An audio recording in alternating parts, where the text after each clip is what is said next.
Frédéric Bourali est né en 1960 dans la ville glamour de Moulins. Oui, t'as bien entendu, Moulins a plongé dans le monde du spectacle avec le rêve fou de faire rire et émouvoir la France. Avec une carrière démarrant dans les méandres du théâtre.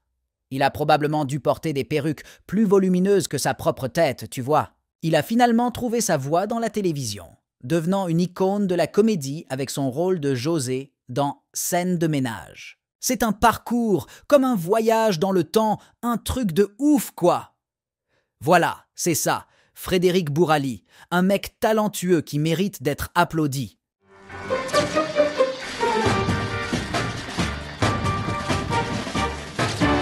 Bonsoir à toutes et à tous.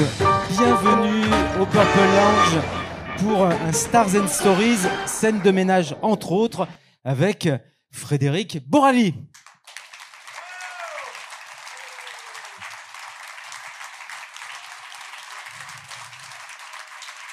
Sous vos applaudissements, comme disait Jacques Martin.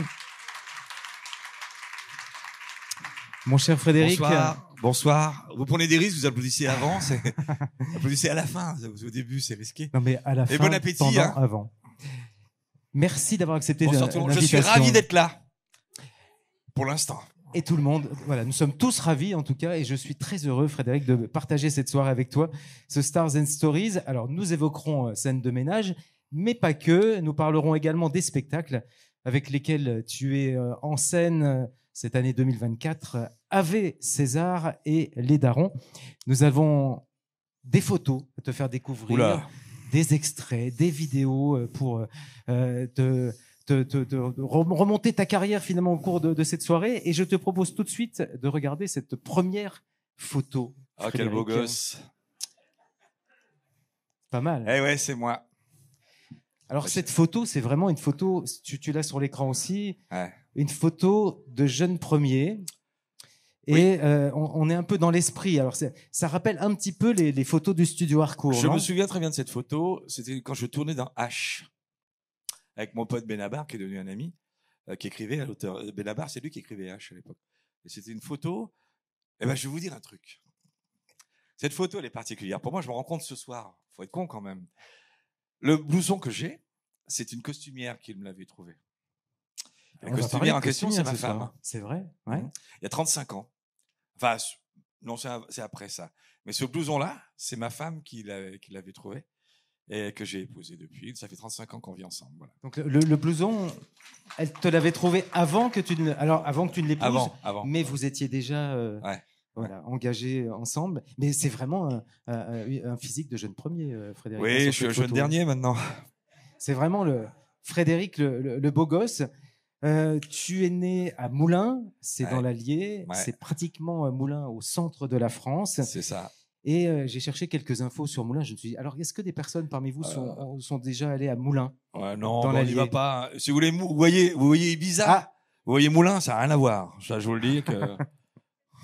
Donc à Moulins, j'ai cherché des infos sur Moulins. Oui. J'ai découvert qu'il y avait un festival de cinéma à Moulins. Mmh. On peut en dire un petit mot. Un festival de cinéma qui porte le nom de Jean Carmet. Donc, ça m'a étonné un petit peu. Je me suis dit, pourquoi un festival de cinéma Jean Carmet à Moulins.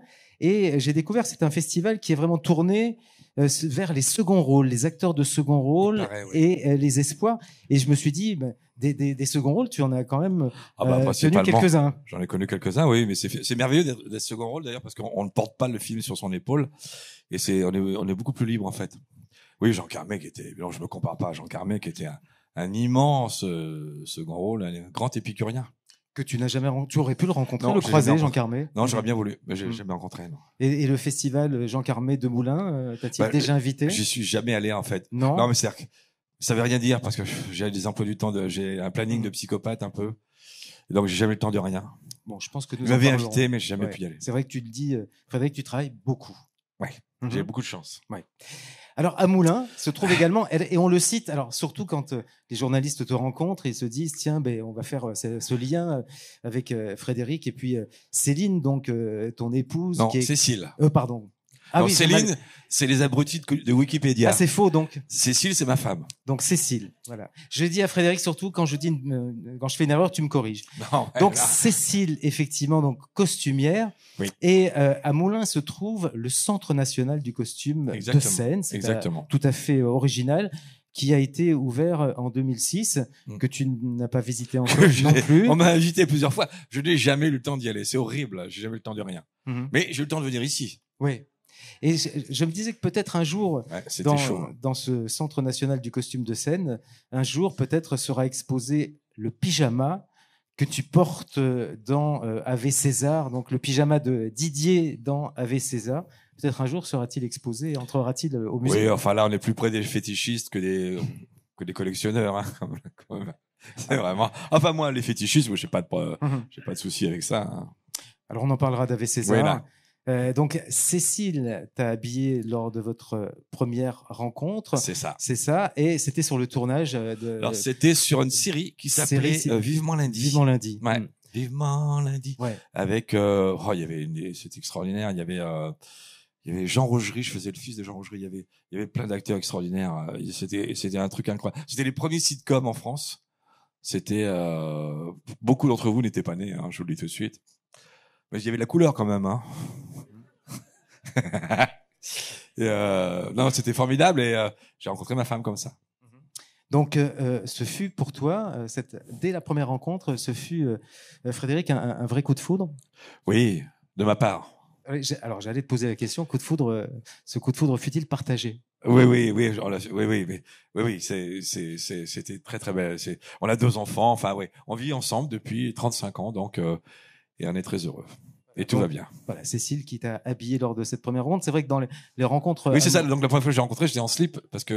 Oui, c'est vrai que dans les rencontres amoureuses, c'est pas pour ça que parfois c'est plutôt l'inverse que de habiller l'autre. Mais là, non. Ouais. Ah oui. Alors parlons de quelques Moulinois, on dit Moulinois et Moulinoises connus, Frédéric. Il y en a quelques-uns, oui. Toi aussi, toi bien sûr. Et puis, alors, je vais citer un nom et on va plutôt parler de personnalités liées au métier, enfin des artistes, mais il faut le citer parce que c'est quelqu'un qui est devenu finalement un emblème de la liberté, un emblème de la France. C'est Samuel Paty. Ouais, je sais, ouais. Il est enterré là-bas. Et il est né à Moulins. Il est né à Moulins. Il était au lycée Banville, au lycée où j'étais moi aussi. Je sais. Alors sinon, dans le milieu artistique, un chanteur. Alors là encore, je vais vous poser la question qui se souvient? Bon, il est décédé, mais c'était un chanteur dans cette veine de chanteurs à texte qui ont connu un succès énorme il y a une quarantaine d'années. Henri Tachant, est-ce que ça vous parle? C'est vrai? Oui. Ah, super. Ça vous On se posait la question avec Frédéric. Vont-ils connaître Henri Tachant? Henri Tachant, qui était donc effectivement natif. Il avait une très belle voix grave. De Moulins, un réalisateur de cinéma. Ça, je savais. Ah oui. Non, pas Henri Tachant. Non, une autre personnalité. Je sais pas. Réalisateur de cinéma. Je sais pas. Alors, on va faire je sais pas qui va trouver son nom, mais bon, il n'est pas si célèbre que ça. Mais cela dit, il a eu un très très gros succès il y a quelques décennies, un film avec Gérard Depardieu et Nathalie Baye, si je me souviens bien, Le Retour de Martin Guerre. Ah oui, c'est pas vrai. Il est né là. Daniel Vigne. Daniel Vigne est né à Moulins. Il est né à Moulins aussi. Ah bah je l'apprends aujourd'hui. On continue. Hein. Alors, elle a vécu. Alors, elle n'est pas née à Moulins, mais elle a vécu à Moulins, une comédienne, Vanessa Demouy. Vanessa, je savais. Tu savais. Et puis, il y a un comédien que j'ai pas cité, qui est né à Moulins. Moi, je l'ignorais. Je l'ai découvert en faisant quelques recherches aujourd'hui. Un acteur français, né à Moulins, très connu, une gueule, grande gueule. Oui, sa fille aussi, qui est voilà. formidable. Richard Boringer, également né à Moulins. Alors, on continue comme ça un peu des petites dédicaces. Et à partir de maintenant, on va donner le nom et l'adresse de tous les habitants de Moulins. On va bien se faire chier. Un peu. Moulinois.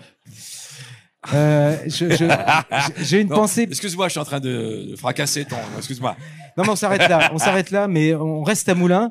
J'ai une pensée pour Anne qui est dans la salle, Anne Lec, qui a une passion pour la pâtisserie, et je me dis que Anne aurait adoré finalement ou aimerait vivre peut-être dans la rue dans laquelle tu as grandi, puisque ça existe réellement.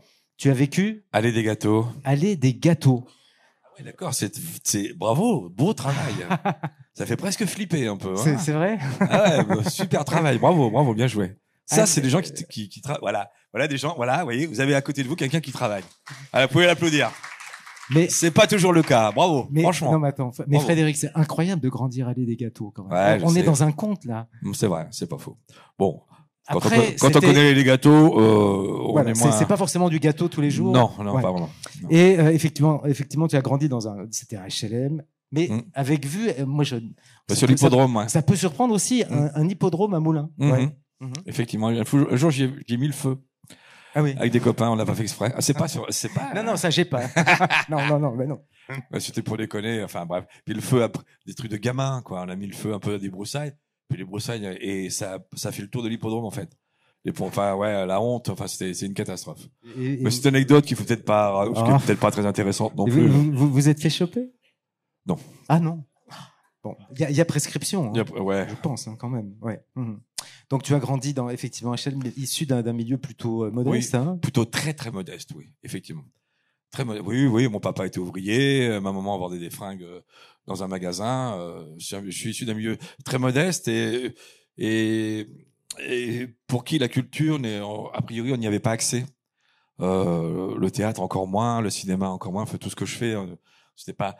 Ils pensaient même pas à la possibilité même d'aller au théâtre dans leur vie. Ils sont allés, la première fois qu'ils sont allés au théâtre, c'était pour venir me voir moi, bien entendu.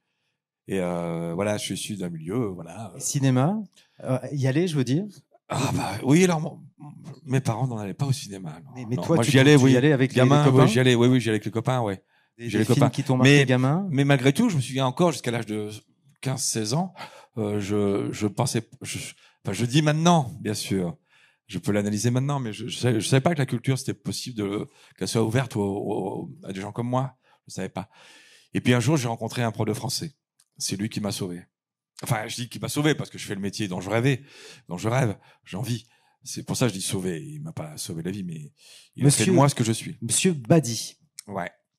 Exactement. Il ne le sait même pas lui-même parce qu'il est décédé depuis. J'ai jamais eu l'occasion de lui dire et je le regrette beaucoup. Par timidité, je le regrette beaucoup. J'ai été con de pas lui dire. Ouais, moi, j'étais nul à l'école en maths, mais j'étais très bon en français. J'étais doué en français, en philo, gamin. Et lui, il m'a éveillé à la littérature, vraiment. Il m'a fait découvrir que des gens peuvent vous montrer le monde avec un filtre différent que celui que je connaissais. Et puis, un grand auteur, vous savez, enfin, c'est comme ça que je l'avais découvert. Vous pensez à quelque chose de très fort dans votre vie. Vous n'arrivez pas à le dire. Vous pensez quelque chose sur la vie, sur l'amour, sur la vie, la mort, enfin peu importe, sur quelque chose.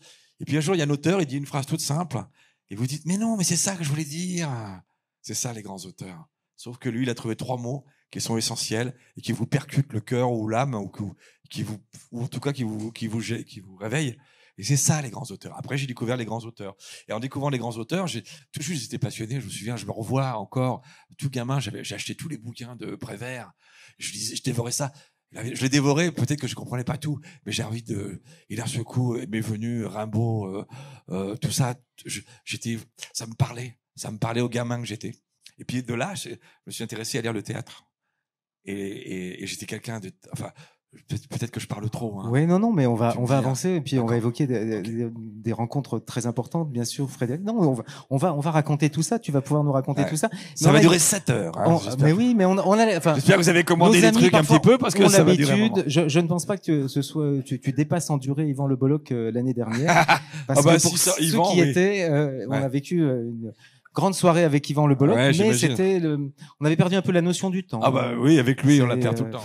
Mais ça me rappelle ce proverbe africain. Les Africains disent, vous, en Europe, vous avez l'heure et nous, nous avons le temps. Avons le temps. C'est bien connu. On va regarder la photo suivante, Frédéric, ensemble. Donc, alors, on voit le nom en grand de Bourali. Bourali et ses cascadeurs. Mon papa, qui était donc ouvrier, les week-ends, il faisait des cascades avec mon oncle et des cascadeurs. La belette, on l'appelait. Et à l'époque, les cascades, ça se faisait dans les villages. Et je peux vous dire que la sécurité, c'était moins le cas un peu. Hein. C'est-à-dire qu'il y avait des bottes de paille. C'est un miracle qu'il n'y avait pas eu plus de morts. Et je voyais mon papa le week-end qui était attaché sur un capot de voiture, avec un casque. La voiture était lancée comme ça et il fracassait des planches enflammées. Et je me souviens très bien que il sortait de truc, il enlevait son casque, il disait « On t'a fait tes devoirs ?» Donc c'était bizarre. Que j'avais pas fait. Et ouais, j'ai mon papa, je me souviens, et tout petit, enfin j'avais 13-14 ans. J'étais dans les voitures qui partaient, vous savez, sur les 2 roues. Alors il y avait une petite marche comme ça, la voiture. Et moi, je me revois, tout gamin. Alors il n'y avait pas de ceinture, évidemment. Non, pas de ceinture, tout le monde fumait. Enfin, il n'y avait pas de ceinture et je voyais la route comme ça. Et pour moi, c'était normal. C'était mon tonton qui faisait ça. Donc c'était le pauvre, il en est mort d'ailleurs. Ouais. Bernard qui était cascade, il faisait du cinéma, Bernard. Ouais, il y avait Alain Delon qui voulait faire, et puis il a fait la cascade de trop, la dernière de sa saison, comme souvent ça se passe, et il est mort en faisant le fameux saut de la mort, le bien nommé malheureusement. Vous savez, vous êtes poussé par une voiture, c'est un grand tremplin comme ça, et vous êtes jeté, la voiture s'enflamme au cas que ce soit trop facile, et tombe 30 mètres plus loin sur d'autres voitures. Et sa ceinture a pété, voilà. Enfin bref. Et donc oui, c'était des souvenirs extraordinaires. Et j'ai retrouvé cette affiche quand mon papa est décédé à Moulins. J'ai retrouvé cette affiche qu'il avait gardée. Et je trouve que c'est une affiche assez tielle sur Acolin, vous voyez. C'était des bleds, quoi. Il y avait un monde fou qui venait. Je me souviens très très bien de ces souvenirs-là. Donc, il avait traversé 3 DS. C'est ça. Traversé le 3 DS à plus de 180 km/h. Voilà, tentative de record du monde, 3 heures de spectacle. Mais alors, ça ne te tentait pas, toi? Non, pas spécialement. Mais moi, j'étais petit et puis, enfin, j'étais pas très grand mais j'ai une famille, c'est vrai, de dingue du côté des Bourrellis, parce que j'ai un de mes oncles, donc le père ouais, c'est ça, qui était le ancien garde du corps de général de Gaulle. Ouais, je me souviens, il m'impressionnait, c'est une espèce de baraque et qui avait fait non, mais des familles de tarés, hein, qui était dompteur de Lyon. Mais quand je dis ça, ça fait un peu, mais c'est vrai, c'est vrai. Bon, moi, c'était pas à moi, hein. Mais c'est vrai. Avoir un dompteur de Lyon dans sa famille. Ouais, et puis garde du corps de général de Gaulle. Et garde du corps de général de Gaulle. Ouais. Si tu racontais ça, je sais pas si tu le racontais gamin, mais je pense bah non, je ne disais pas parce qu'il ne croyait pas. Ouais. Alors, une rencontre, on n'a pas de photo, mais une rencontre déterminante pour toi, Frédéric, c'est quand tu as 17 ans et tu vas aller voir une star, enfin, grande actrice française. Complètement, ouais. En tournée. Ouais, Annie Girardot, ouais. Je rencontre ce prof dont je vous ai parlé tout à l'heure, qui m'éveille au théâtre, à la littérature. Je me passionne par le théâtre. J'étais ultra, mais maladivement timide. J'avais des raisons à ça. Je suis plus tard. J'ai fait une psychanalyse pour ça. Je vais pas vous parler. Vous inquiétez pas. Je vais pas en parler. Vous inquiétez pas. Et voilà, j'étais très, très, très, très timide. Mais vraiment, je me souviens, je rougissais de peur de rougir. Je me souviens très, très bien. Je me suis soigné depuis, mais pas tant que ça, en fait. Si vous saviez le nombre d'acteurs et d'actrices qui étaient ultra timides, jeunes et qui ont fait ce métier-là, c'est étonnant quand même. Même Johnny Hallyday avec. Ouais, je sais, j'ai tourné avec lui. Et il me l'a dit, d'ailleurs, on en a parlé tous les deux. Et je me souviens quand je montais sur scène, même les scènes de l'école, hein, je sais pas pourquoi, je savais que c'était ma place. Voilà, donc et d'un seul coup, là, je me sentais libre. Bref, je pars, mes parents divorcent, je pars à Macron. Et là, je vais au théâtre sans arrêt. J'étais pris un peu d'amitié par les gars qui tenaient le théâtre là-bas, qui me faisaient rentrer gratoche. J'avais pas un rond pour aller au théâtre. Et là, je voyais toutes les pièces. Et un jour, arrive Annie Girardot, qui jouait une pièce extraordinaire, qui se jouait Madame Marguerite. Un des rôles de sa vie au théâtre. Hein. Une pièce absolument géniale, et elle était géniale. Et c'est pas Annie Girardot, c'est la star des stars des stars. Et les gars m'avaient dit, bah, écoute, si tu veux, après dans la loge, tu peux aller la rencontrer 5 minutes. Et je sais pas pourquoi j'ai eu le courage d'y aller, parce que je pense que j'étais plus fou du théâtre que de peur, en fait. Et j'y suis allé, je suis resté 2 heures dans sa loge, parce qu'à mon avis, elle devait se faire chier à Macron. À l'autre fête, elle a vu un petit jeune qui était passionné de théâtre, donc j'aurais fait pareil. Voilà, c'est formidable. Et elle m'a raconté tout, comment elle faisait. Et moi, je savais pas comment on faisait du théâtre, je connaissais rien. Et elle m'a donné, je me souviens très bien, elle avait appelé sa copine Annie Ducot, qui était à la Comédie Française. Enfin, je disais, mais c'est pas possible. J'ai Annie Girardot j'étais avec elle, tout seul, avec elle. Et elle me parlait de son métier. Tu sais, il faut faire ça. Il faut aller dans tel cours. Si tu veux faire du théâtre, il faut aller dans tel cours à Lyon. Parce que c'était à Mâcon. À Lyon, tout ça. Va au conservatoire. Parce qu'à l'époque, le conservatoire de Lyon était très important, quoi, aussi important qu'à Paris. Et puis, j'ai fait mon chemin. Je me souviens, tous les mercredis, je partais en stop. Parce que j'avais pas un rond j'allais en stop. Mais je raconte maintenant comme si j'étais Cosette, mais moi, j'étais passionné. Tout me paraissait normal, hein. Je faisais du stop pour aller à Lyon, prendre des cours, je faisais des petits boulots pour bouffer, pour payer les cours. Puis après, pour les concours, il faut les avoir, hein. Je les ai eus. Bon, voilà. Après, j'ai eu le concours pour rentrer au conservatoire, etc. Donc, j'aime bien raconter ça parce que c'est pas pour faire le malin, c'est tout le contraire. C'est pour dire, si moi, je peux le faire, tout le monde peut le faire. Si un mec comme moi, ça arrive, alors que j'avais vraiment, je vous assure, je n'avais zéro, si on regardait le papier, j'avais zéro chance de faire ce que j'ai fait. Cette carrière extraordinaire que je vis et j'espère qu'il va bon, au moins une semaine encore. Qui va... ouais, au moins cette heure-là, enfin un peu avec vous, quoi. Enfin, bref. Et dans 6 mois, j'ai pu le faire. C'est que tout le monde peut le faire. Après, c'est des phrases dont je me méfie. Quand on veut, on peut. C'est pas toujours vrai. Des fois, on veut beaucoup, puis on n'y arrive pas toujours. Mais au moins, il faut vouloir. Bah, voilà. C'est quand même une question de motivation. Quand même, ah oui. D'être très motivé. C'est pour ça que j'aime bien raconter ça, parce que je sais que j'ai rencontré des gens en leur disant ça, et je sais que des gens me disent ah ouais, donc je peux. Bah ouais, on peut, ouais. Oui, bien sûr la preuve. Bien sûr. Bien sûr. Et donc, en cette année olympique, toi-même, tu es médaille d'or, c'est ça? Oui, de plein de trucs. Au conservatoire. Ouais, oui, je sais médaille d'or. Ouais, mais à l'époque, on a des médailles, c'est vrai. Médaille d'or de comédie, oui. Allez, nous allons regarder la photo. Je suis maître Juliena aussi, c'est pas rien. À Juliena, les vins?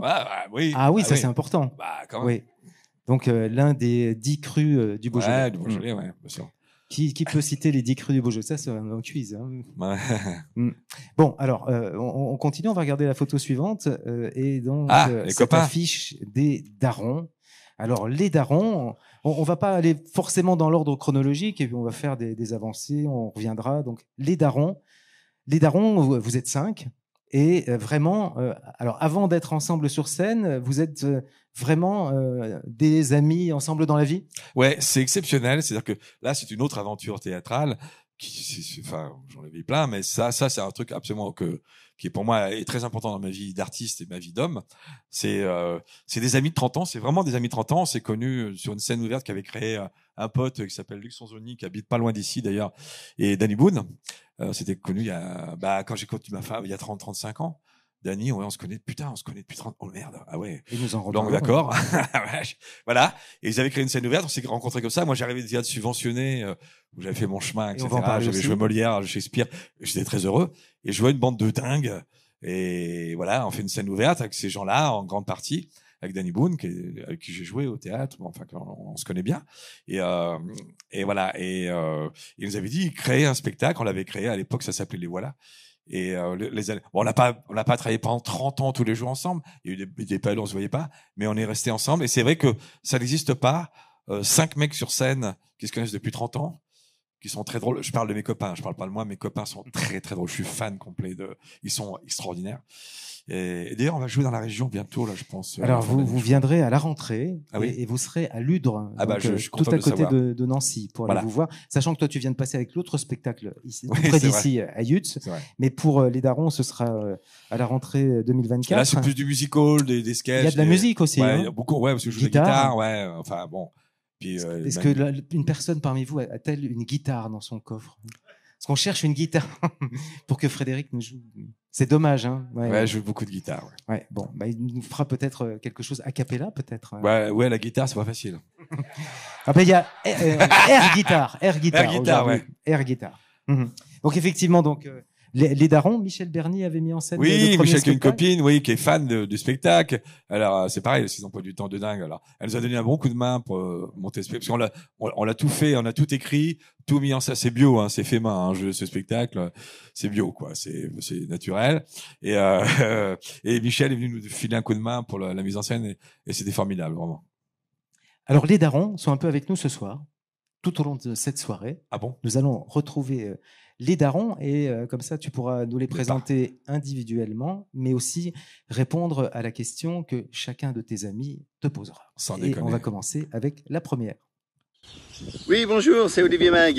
Écoutez, on m'a demandé, enfin on me dérange pendant mes vacances au Brésil pour poser une question à un certain Fred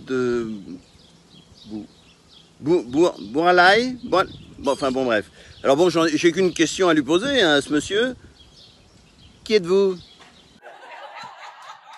Voilà les darons, voilà. Je crois que tout est dit, hein. On s'en fout de la réponse, voilà, tout est dit. C'est des gens extraordinaires, très drôles. Très Alors peut-être un mot sur lui quand même. Oui, pardon, oui, bien sûr. Profitons-en pour mieux les connaître. Olivier Lemaguer dit Olivier Mag. Je pense que la personne la plus drôle de ma vie que j'ai jamais rencontrée. Mais vraiment, j'en ai vu beaucoup. Je pense que c'est un cas, c'est un clown. J'ai des souvenirs de soirées avec lui où vous savez, quand on dit mal au ventre, c'est vraiment mal au ventre, quoi. Vous riez, vous avez peur de mourir tellement vous riez. C'est le mec le plus extraordinaire que je connaisse. le plus drôle que je connaisse. Mais vraiment, Olivier, c'est puis un amour de mec, un chouette mec. C'est vrai que les soirées avec vous 5, ça doit être incroyable. C'est rigolo, mais c'est pas fait exprès, mais on se connaît tellement. Juste à chaque fois qu'on joue un spectacle, ce qui se passe souvent, c'est qu'il y a l'after. Et donc, nous, on joue le spectacle. Bon, déjà, les gens, bon, voilà. Et puis après, on va à l'hôtel, on rentre à l'hôtel. Et à l'hôtel, on sort les guitares. Et puis les guitares, on chante. Et puis après, on fait des cons. Et c'est arrivé très souvent, je me souviens, c'est en Suisse, ça nous est arrivé il y a pas longtemps. C'est arrivé très souvent que c'est donc 1h du matin. On est dans le patio, dans le hall ou dans le lobby. Voilà. Et ben les gens entendent nos conneries. Les gens arrivent en pyjama. J'assure que c'est vrai. Hein. Les gens descendent des chambres le pyjama, en pyjama ou habillés plus ou moins, moins le quart un peu. Et ils ne disent pas, on voudrait dormir, pas du tout. Non, ils restent. Hein. Ils restent. Je dis pas ça pour moi. C'est mes potes qui sont très très drôles, très drôles. Alors tu l'as cité. Moi, j'aimerais bien que tu nous parles de la rencontre et des premières collaborations avec Danny Boone. Ah, bah, Danny, c'était. Alors, donc, Luc Sonzoni, qui est un de la bande des Darons, avait créé, donc, en 93, je sais plus, au Café de la Gare à Paris, une scène ouverte avec Danny Boone. Ils n'étaient pas très connus tous les deux au début. Danny démarrait. Et une scène ouverte, le principe d'une scène ouverte, c'était au Théâtre Trévis, ça se passait, il y a 300 ou 400 personnes, hein, c'était bourré. Les gens, un artiste, n'importe quel artiste, nous, on savait pas qui venait. À 17h, il venait s'inscrire s'il avait une scène, un extrait d'un film, un extrait d'une pièce, une chanson. Mais on a tout, des gens qui racontent des histoires, on s'en fout. Ou enfin, tout. Il venait s'inscrire à 17h, il y avait une dizaine d'artistes qui venaient s'inscrire. Et qui passaient le soir devant 300 ou 400 personnes. Et si leur spectacle, ou le bout qu'ils passaient, ils avaient le droit à 5-6 minutes, et était pas bien, les gens gueulaient, ils disaient, ouh, pas bien, sors. Enfin, bon. Donc c'était chaud, hein. Mais c'était super, c'est une épreuve formidable. Et nous, on était une quinzaine, dont les copains là, une quinzaine, on se retrouvait dans un bistrot en face à 16h, c'était le dimanche, et on écrivait, et nous, comme il y avait 10 artistes qui passaient, on écrivait 10 sketchs qu'on allait jouer entre les artistes, et nous on ne savait même pas que les artistes passaient. Alors il y avait Danny qui était avec nous, qui faisait partie de notre bande, et on écrivait donc des sketchs à 16h, je sais pas si moi qui arrivais de Shakespeare, Musset et Marivaux, La Rigueur, qui était formidable, hein, a une chance extraordinaire de jouer des rôles sublimes, je suis avec cette bande de dingues. Donc, vous écrivez 10 sketchs, et puis à 20h30, le rideau se lève, et puis vous y allez, quoi. Et il y a 400 personnes qui sont assez chauds, quoi. Donc, je raconte même pas la formation, que c'est quelque chose d'assez vertigineux. Et on a fait quelques années comme ça, et à la fin, les gens, ils venaient, en fait, pour nous voir, nous, plus que les artistes qui passaient. Et un jour, Danny Boone est un mec, Gustave Parking, un mec extraordinaire, qui nous disait, mais les gars, vous vous rendez pas compte, ce que vous faites, c'est merveilleux, faites-en un spectacle. Et nous, on se disait, non, je suis pas sûr, peut-être que c'est un public qui vient tout le temps, ils viennent pour nous, d'accord, mais on n'était pas sûr de nous. Et un jour, Gustave Parking fait le Casino de Paris. Le Casino de Paris, à Paris, c'est une énorme salle, je crois qu'il fait 1800 places. C'est un énorme truc, c'est un gros bousin. Et on fait la première partie. Et là, énorme succès. Et là, on se regarde, on se dit, ah ouais, quand même. Et là, il y a Paul Lederman, le grand producteur, qui nous repère. Et on a travaillé pendant 5 ans avec lui, ça a été merveilleux. Paul Lederman était producteur, absolument. Paul Lederman, c'est le producteur de Thierry Leluron. Il a démarré avec Claude François, après il a fait Thierry Leluron, Les Inconnus, Coluche. Bien sûr. Et il voulait faire de nous ces nouveaux inconnus. C'est rigolo parce que moi je connais bien Didier Bourdon maintenant, enfin on est potes. Enfin bref. Et après il y a eu des problèmes, pas de production, hein, mais il y a eu des problèmes. Enfin, je veux pas tout vous dire d'organisation. Bref, ça s'est pas fait, mais ça a été formidable de travailler avec cet homme-là. C'est une rencontre aussi incroyable. Et comment Danny Boone, et après, pour finir, Danny, on s'est très très bien entendu. Et quelques années plus tard, Danny crée une pièce qui s'appelle La vie de chantier.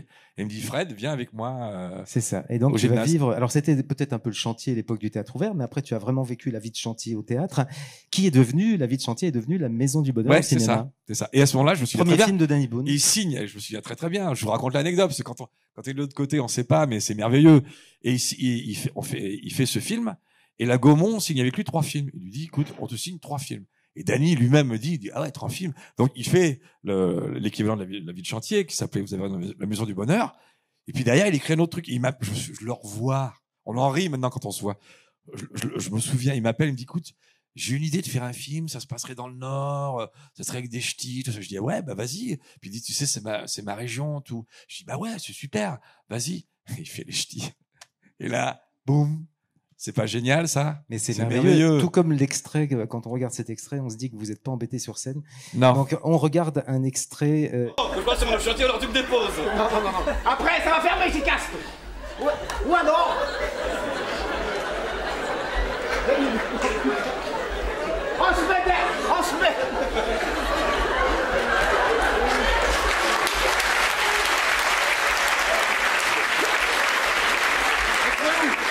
se met derrière la camionnette avec Monsieur Boulin. Ouais. Toi, J'ai entendu mon nom.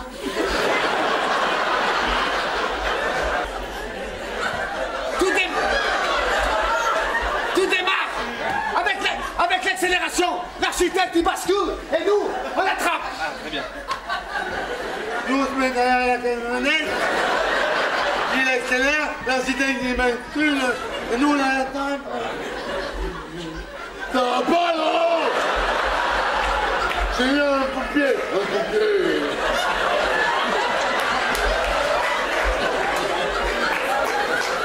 Le pompier. Oh, le pompier. Le pompier. Il m'a dit le pompier. Pompier, maman. Le pompier.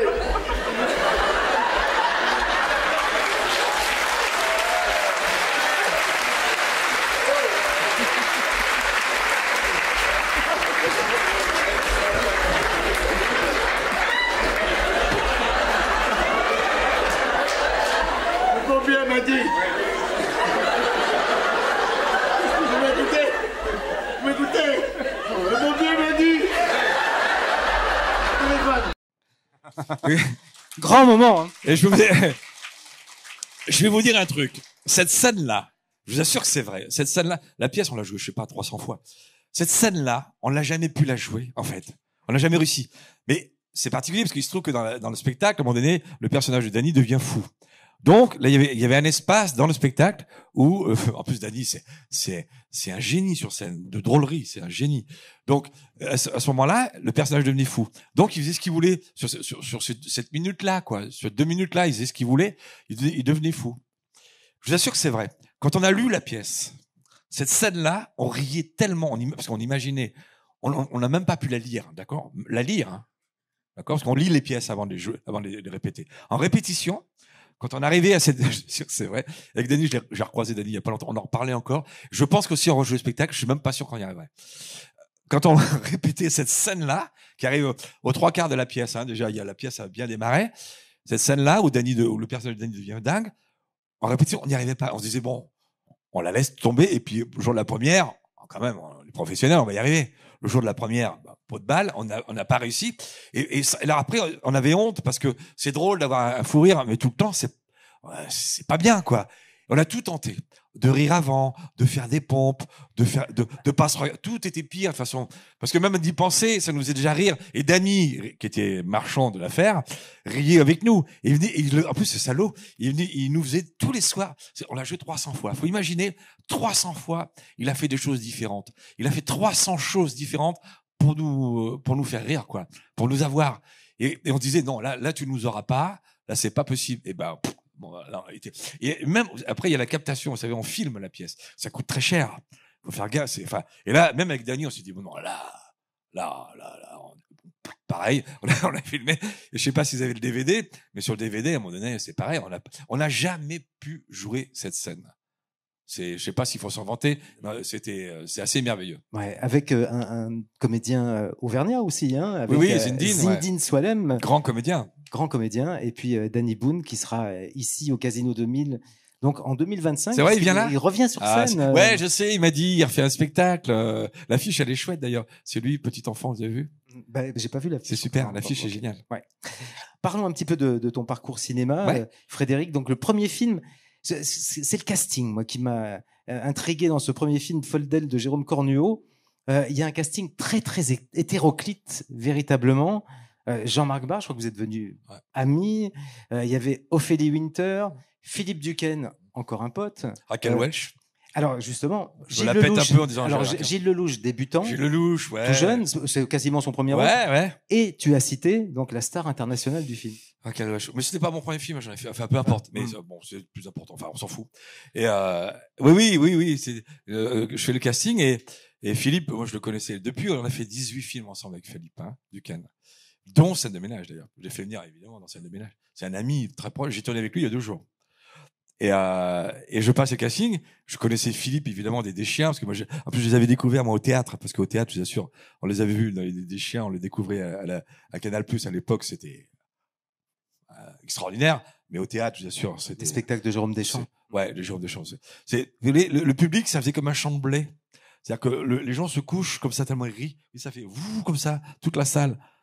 C'est très impressionnant. Yolande Moreau, Ouais, etc. ouais, Yolande, enfin toute la clique. François quoi. Morel. Morel et tout ça, qui est devenu un copain aussi. Enfin bref. Et je passe les essais avec Philippe. Et on s'entend, mais merveilleusement bien. Et on part tous les deux à Los Angeles. On a tourné à Hollywood, donc le film pendant 3 mois avec Raquel Welch, et on a beaucoup. On faisait un couple d'homosexuels, et c'était très drôle. On a beaucoup ri.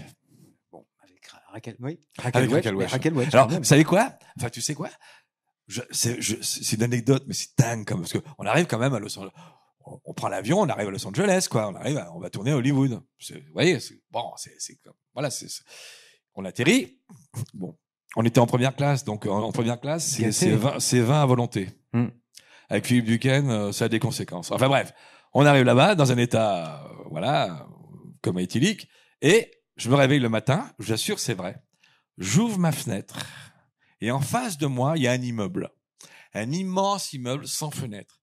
Et là, il y a le portrait qui doit faire, je sais pas, 15 mètres sur 20 de Raquel Welch. En face de ma chambre, moi à moitié beau, un peu, je vois le truc, je me dis mais donc je tourne demain avec elle alors en fait. Je vous assure, c'est très impressionnant. Et puis après, effectivement, le lendemain, on tournait avec elle, ça s'est très bien passé. Ouais. Alors, je vais citer quelques réalisateurs ou comédiennes avec lesquels tu as tourné, puis tu réagis si tu veux. Donc, tu t'es retrouvé face aux caméras de Claude Lelouch, c'était dans le genre humain. C'était la première partie d'une série, mais finalement, ça s'est arrêté à la première partie parce que le film n'a pas bien marché. Le dernier film de Gérard Houry en 1999, c'est pas le meilleur. Hein. Le Spoons.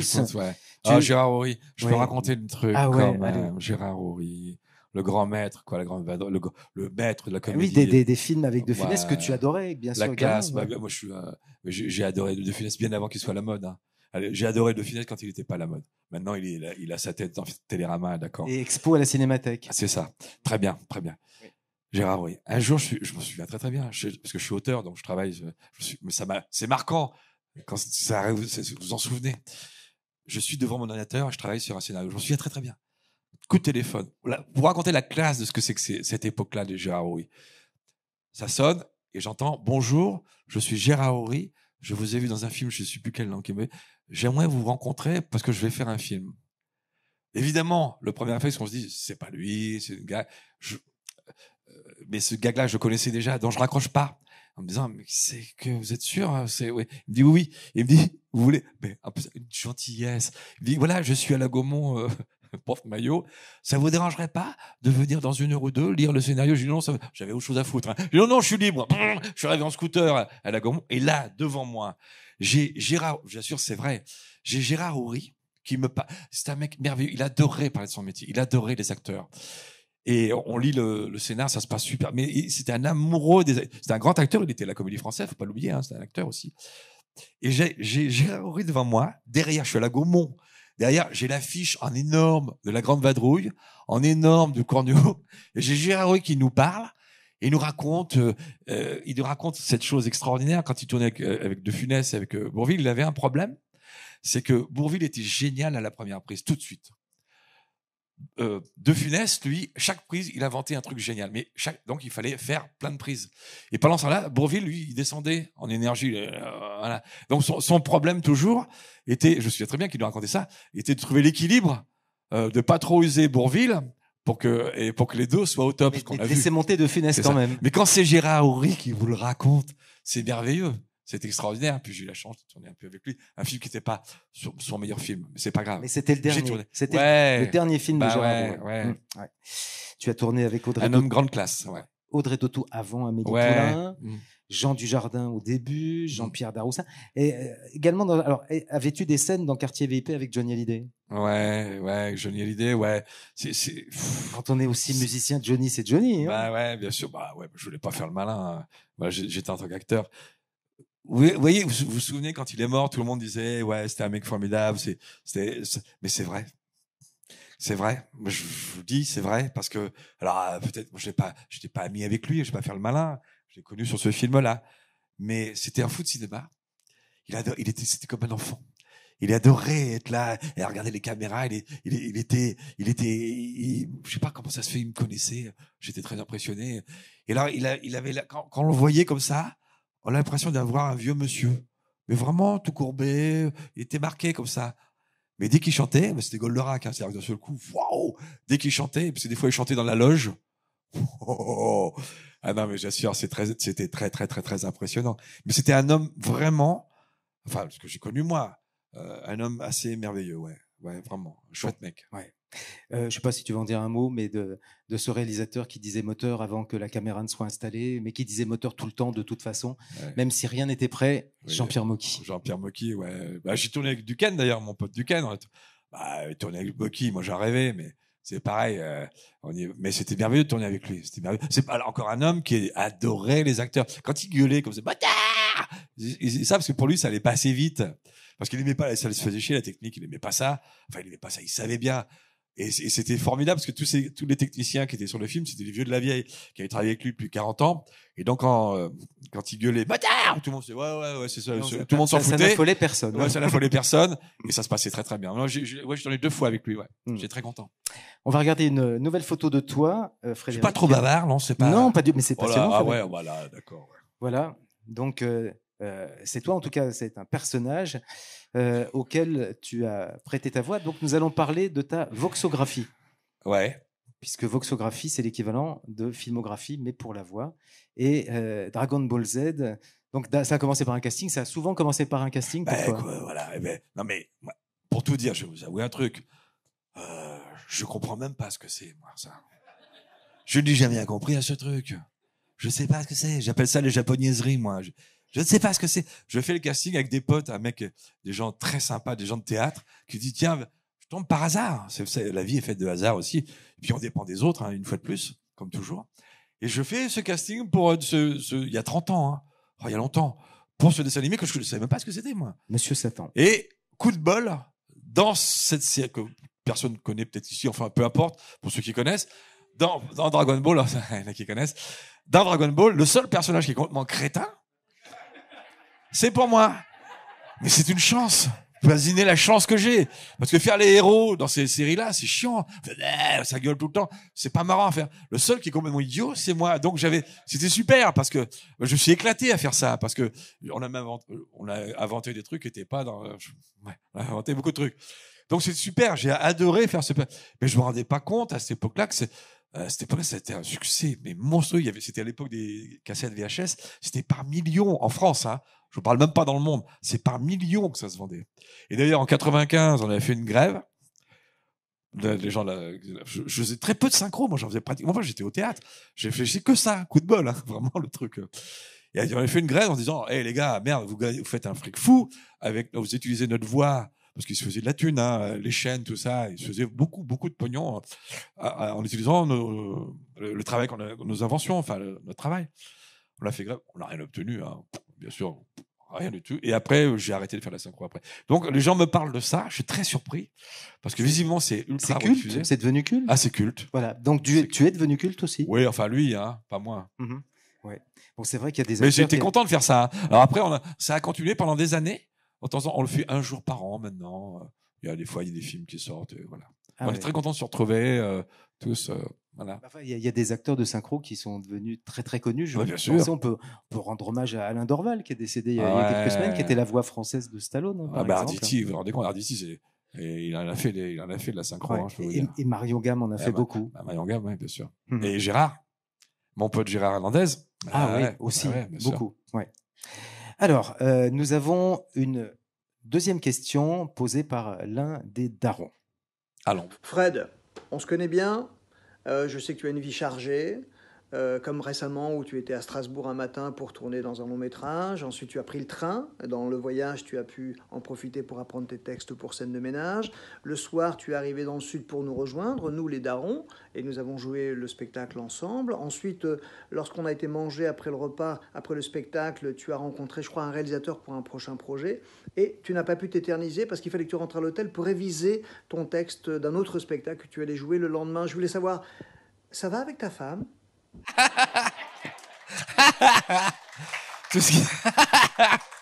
Ils sont cons, mais c'est vrai, tout ce qu'il dit est vrai.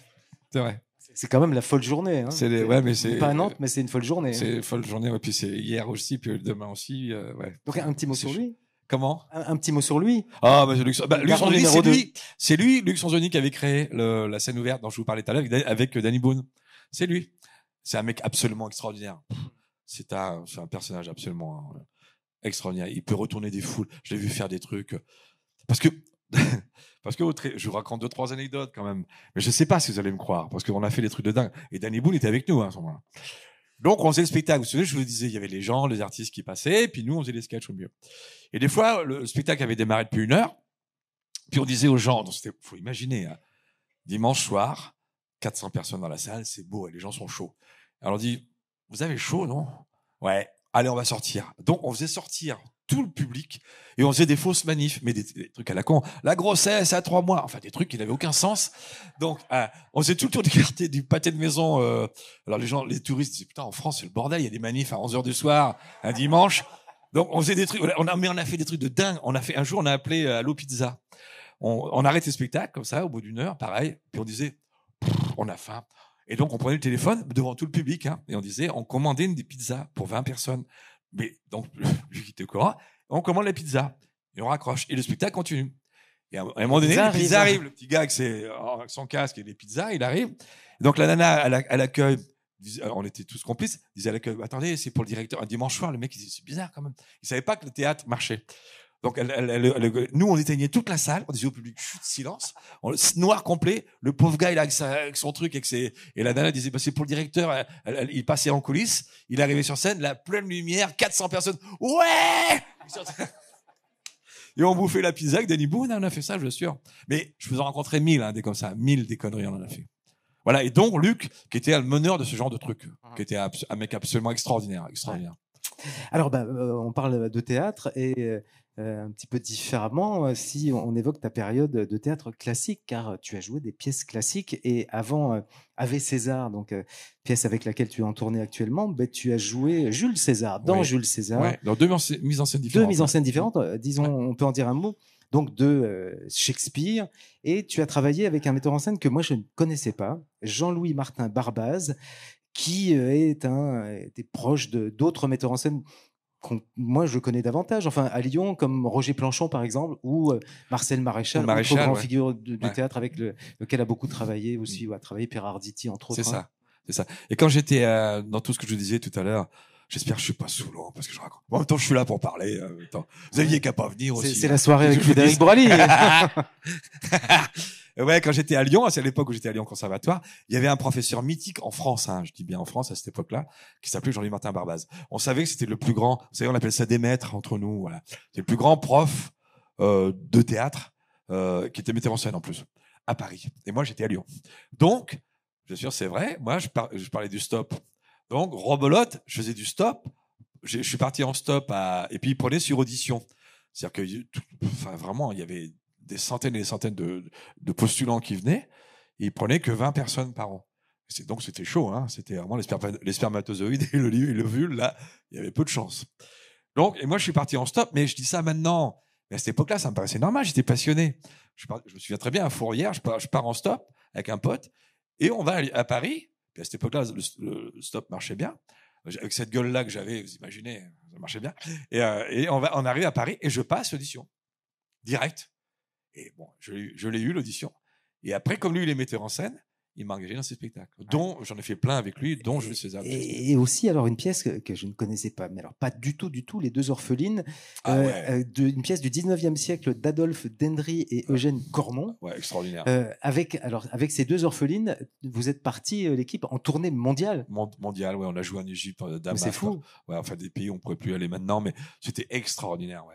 Et c'est un mélo, Les Deux Orphelines, c'est la caricature du mélo. Mais il l'avait monté merveilleuse. Enfin, c'était un spectacle. On jouait Les Femmes Savantes aussi de Molière. Et on est parti dans le monde entier. Et c'était ma première tournée. Moi, j'étais jeune acteur.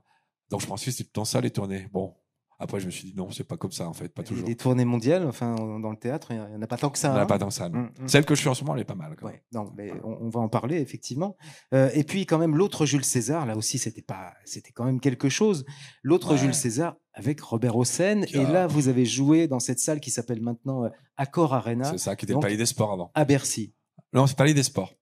Ah, c'était pas le C'était le POPV. Palais- Ah non, c'était pardon. le Palais des Sports. Ah, je croyais que c'était à Versailles. Bercy. Ouais, à Porte de Ah non, Versailles. effectivement. Alors, je corrige. Ouais. Ça s'appelle le Dôme maintenant. Ouais, c'est ça. C'est Ça le s'appelle Dôme et c'est à côté du Salon de l'Agriculture, puisqu'on est Ouais. en plein de salon de l'Agriculture. Ouais, le Palais des Ah, donc Sports. c'est là où il avait joué Jésus, enfin, Ouais, c'est dans tous c'est les ça. spectacles Mais de il venait Robert jouer Hossein. Jésus.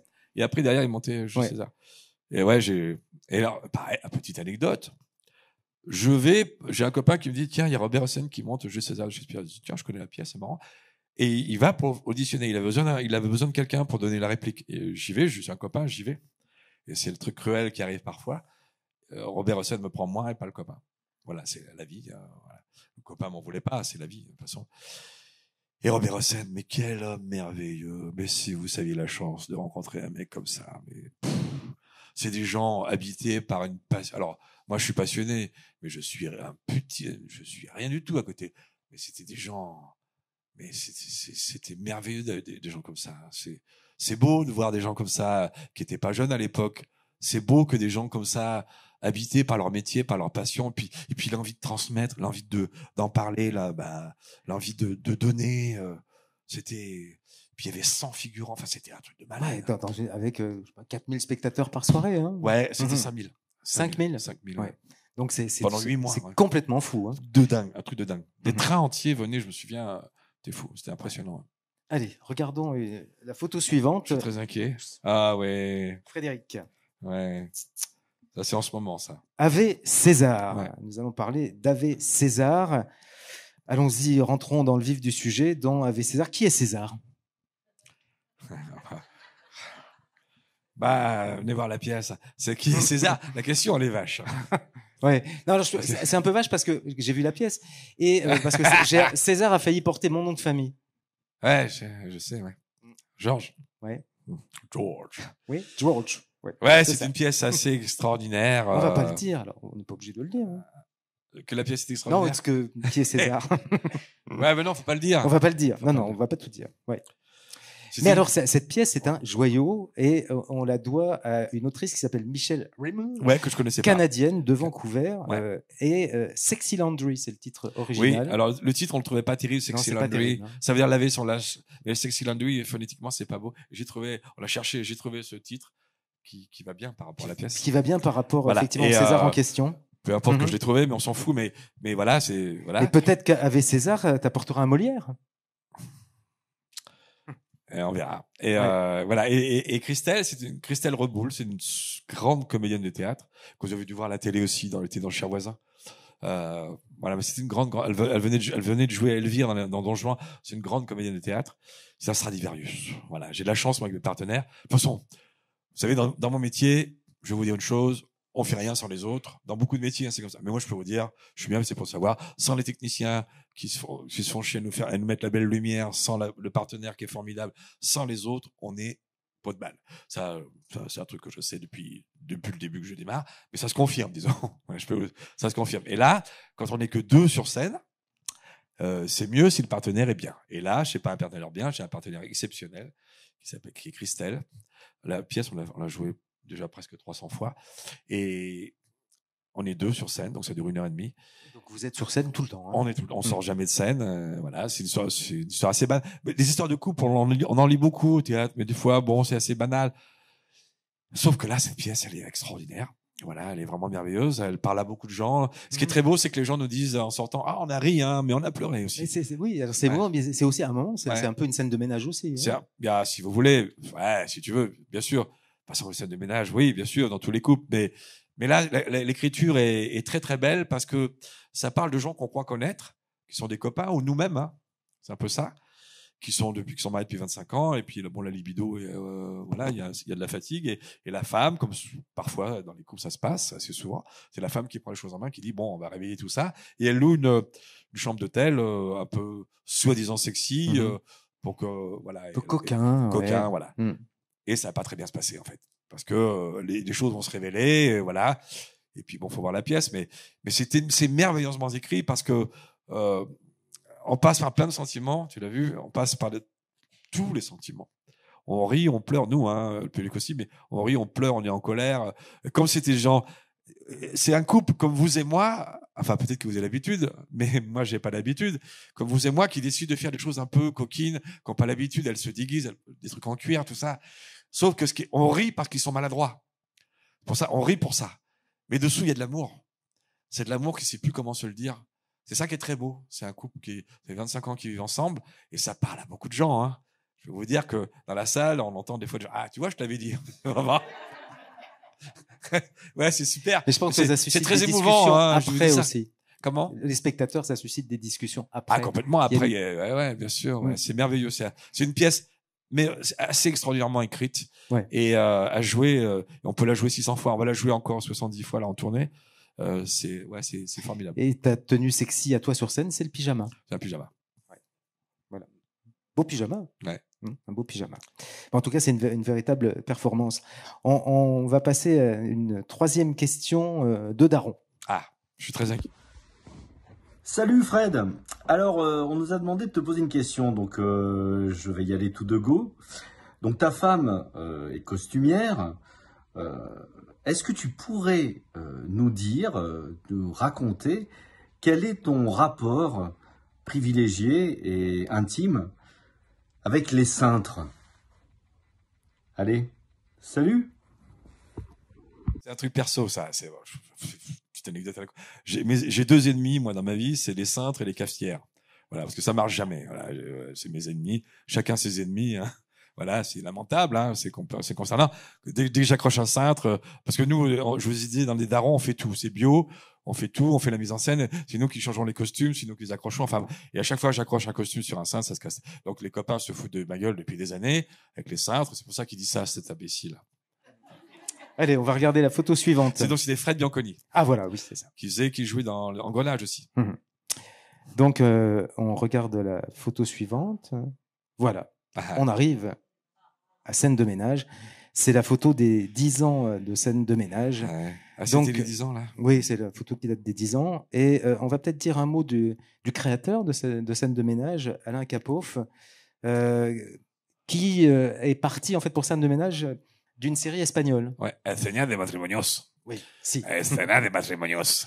Qui a duré 2-3 ans, je crois, en Espagne, qui a bien cartonné, mais qui était très vulgaire. Hein, que je l'avais vu, moi, pour la vache. C'était... ouais, ça pique un peu, ça piquait les yeux de le voir, et c'était fait d'une manière un peu. Et donc Alain Capoff a racheté les droits de ça. Hein, il en a fait ça. Et Alain Capoff est le producteur de Scène de ménage. Et c'est Nicolas Taverneau, le patron de la chaîne, qui est devenu un copain que je connais bien maintenant, mais qui était un mec super dès le départ. Hein. Je suis pas copain avec lui parce que ça marche. Enfin bref, on s'en fout. Et c'est lui qui a cru à ce projet-là. Et c'est lui qui l'a même imposé à ses équipes. C'est le seul d'ailleurs. Voilà, mais au début, on n'était que 3 couples. Il y avait Gérard et Marion. La multiplication des couples. Ouais, c'est ça. Il y avait Audrey Lamy et Lou, et puis Valérie et moi. Voilà, on n'était que 3 couples. Et c'est pareil, ça. En fait, ça, c'est un casting comme un autre. Hein. Moi, je me souviens, à cette époque-là, je tournais avec Gérard Lanvin au cinéma dans film de Erreur de la banque contre faveur, je Vuitton. crois.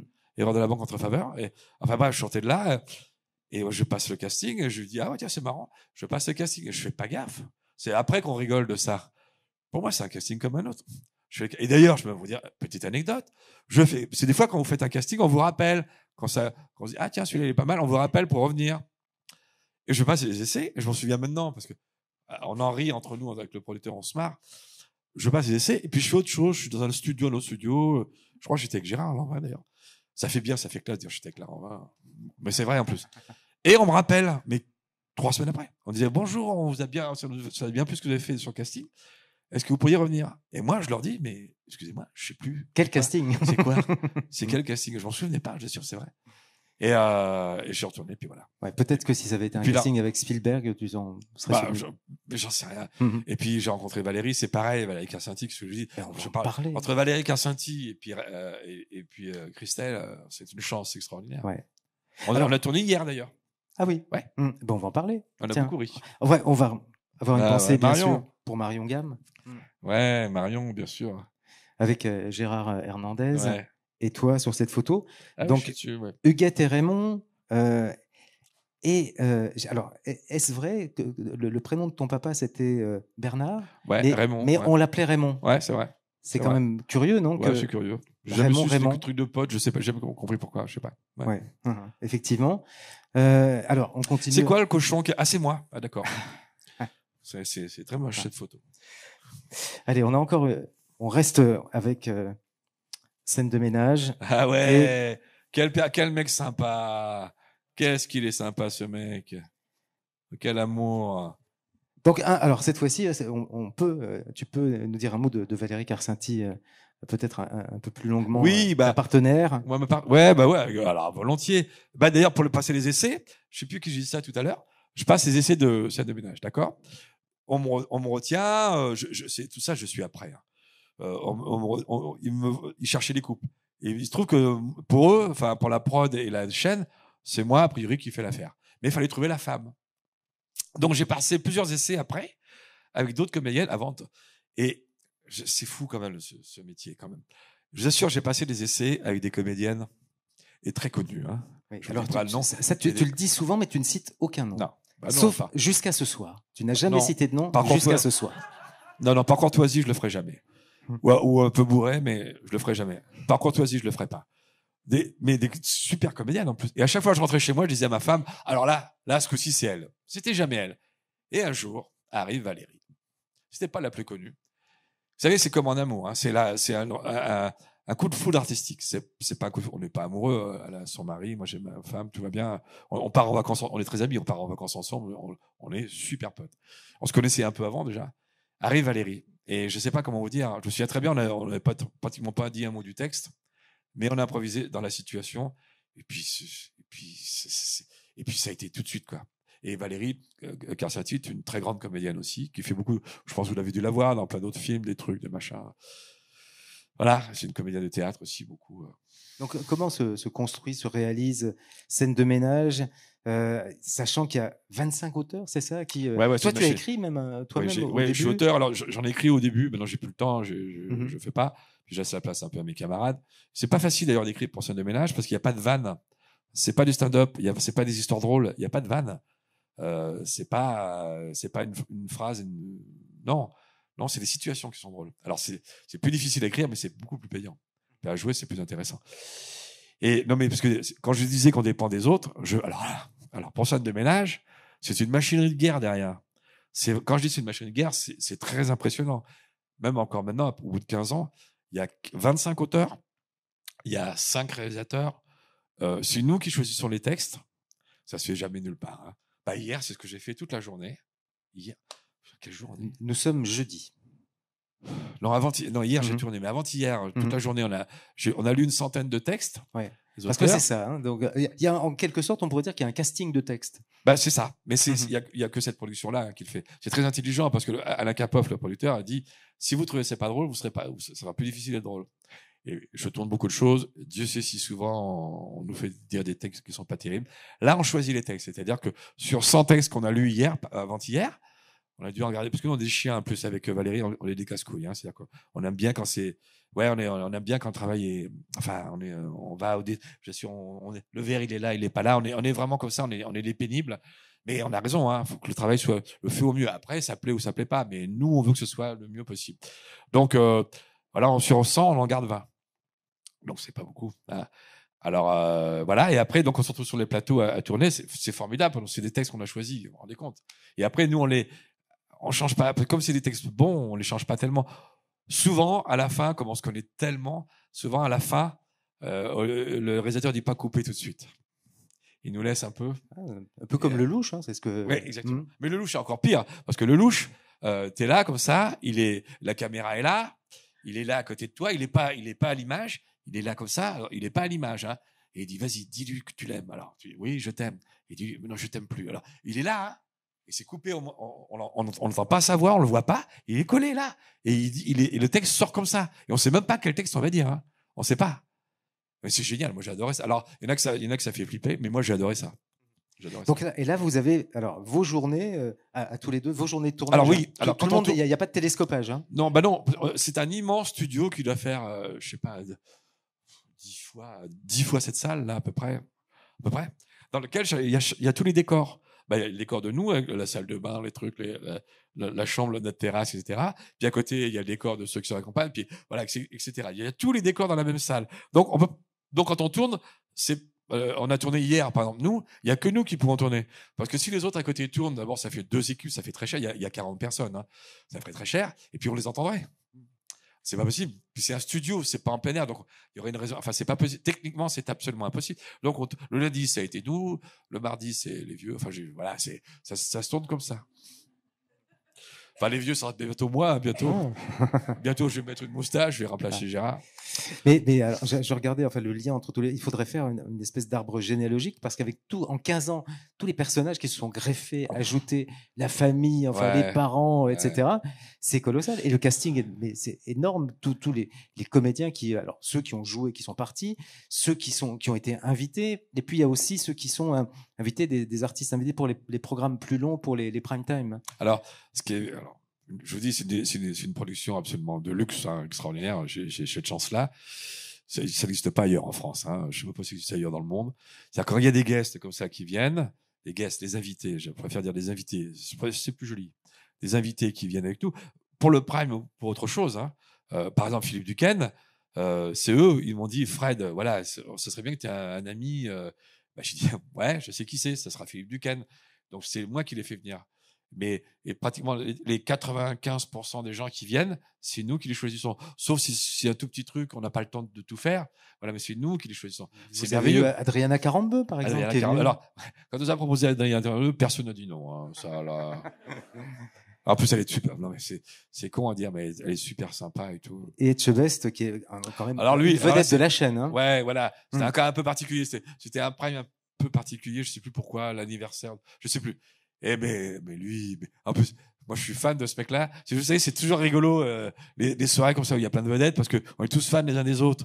Alors moi je viens le voir, je dis je peux prendre une photo. Il dit non, moi je prends une photo de toi. Je dis non, moi je prends une photo de toi. Donc il est super formidable comme mec, formidable, vraiment un mec bien. Alors en plus il est boxeur, il joue de la batterie. Alors on rêve, parce que comme moi je joue de la guitare, on rêve. Il a un groupe parce il est vers Bordeaux, il a un restaurant à Bordeaux. Il a un groupe où il joue. Hein. Ça joue, hein. Il est batteur, ça m'étonne pas hein, qu'il soit batteur. Et il l'utilise en cuisine aussi, le batteur. Hein. Ouais. Et il proposait d'aller jouer avec lui, mais j'ai pas le temps. Un jour, ça se fera peut-être. On a un document suivant, c'est un classement. Alors je sais pas de quand ça date, hein, mais c'est pas tout récent peut-être.